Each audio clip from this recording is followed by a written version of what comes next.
MP నిధుల దుర్వినియోగంపై వస్తున్న ఆరోపణలను ఎంపీ సోయం బాబురావు ఖండించారు. సొంత పార్టీ నాయకులే తనపై కావాలని బురద చల్లుతున్నారని, తనపై అసత్య ప్రచారాలు చేస్తున్నారని మీడియా ముఖంగా తెలిపారు.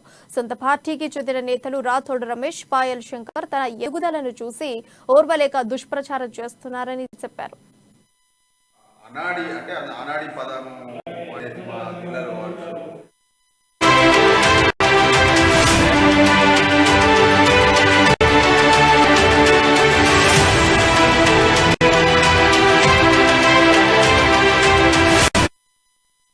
బులెటిన్లో బ్రేకింగ్ చూస్తున్నాం. ఎంపీ నిధుల దుర్వినియోగంపై వస్తున్న ఆరోపణలను ఎంపీ సోయం బాబురావు ఖండించారు.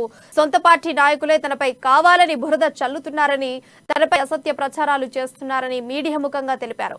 సొంత పార్టీకి చెందిన నేతలు రాథోడ్ రమేష్, పాయల్ శంకర్ తన ఎదుగుదలను చూసి ఓర్వలేక దుష్ప్రచారం చేస్తున్నారని వారు చెప్పారు.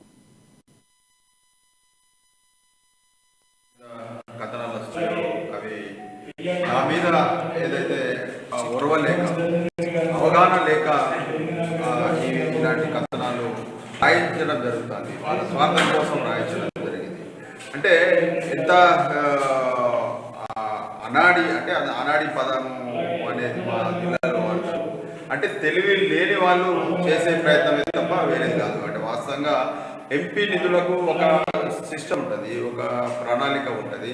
ఇవాళ ప్రొసీడింగ్ ఎలా అంటే అది కలెక్టర్ ద్వారా ప్రొసీడింగ్ వెళ్తుంది. ప్రొసీడింగ్ వెళ్ళిన తర్వాత దాన్ని ఎవరో ఒక కార్యకర్త చేస్తాం, ఆయన వర్క్ చేస్తారు.